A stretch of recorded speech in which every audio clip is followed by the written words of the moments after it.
ಸರ್ಕಾರ ಉಚಿತ ಕಡ್ಡಾಯ ಶಿಕ್ಷಣ ನೀಡುವ ಭರವಸೆಯಲ್ಲಿ ಶಿಕ್ಷಣ ಹಕ್ಕು ಕಾಯಿದೆ ಅನುಷ್ಠಾನಗೊಳಿಸಿದೆ. ಇನ್ನೊಂದೆಡೆ ಕಡಿಮೆ ಮಕ್ಕಳಿರುವ ಶಾಲೆಗಳನ್ನು ಮುಚ್ಚಲು ಚಿಂತನೆ ನಡೆಸುತ್ತದೆ. ಆದರೆ ಕೈಯಲ್ಲಿ ಪೆನ್ನು, ಹೆಗಲ ಮೇಲೆ ಬ್ಯಾಗು ಹಾಕಿಕೊಂಡು ಶಾಲೆಗೆ ಹೋಗಬೇಕಾದ ಮಕ್ಕಳ ಕೈಯಲ್ಲಿ ಭಿಕ್ಷೆ ಬೇಡುವ ಜೋಳಿಗೆ ಪಾತ್ರೆ ಕಾಣುತ್ತಿರುವುದು ನಗರದಲ್ಲಿ ಸಾಮಾನ್ಯವಾಗಿದೆ.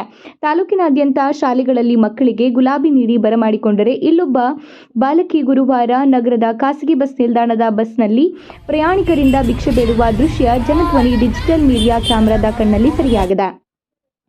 ಶಾಲೆಯಲ್ಲಿ ಕುಳಿತು ನಲಿದು ಕುಣಿದು ಮಕ್ಕಳೊಂದಿಗೆ ಪಾಠ ಪ್ರವಚನ ಕೇಳಬೇಕಾದವರು ಬೀದಿಯಲ್ಲಿ ಭಿಕ್ಷೆ ಬೇಡುತ್ತಿರುವ ದೃಶ್ಯ ಕಂಡುಬಂತು. ಶಾಲೆಗೆ ಚಕ್ಕರ್, ಭಿಕ್ಷೆಗೆ ಹಾಜರ್ ಎಂಬಂತೆ ಮಕ್ಕಳು ಕರಪತ್ರಗಳನ್ನು ಹಿಡಿದು ಮಾತು ಬಾರದ ಮೂಕರಂತೆ ನಟನೆ ಮಾಡಿ ಹಣಕ್ಕಾಗಿ ಅಂಗಲಾಚುತ್ತಿರುವ ದೃಶ್ಯ ಸಾಮಾನ್ಯವಾಗಿದೆ.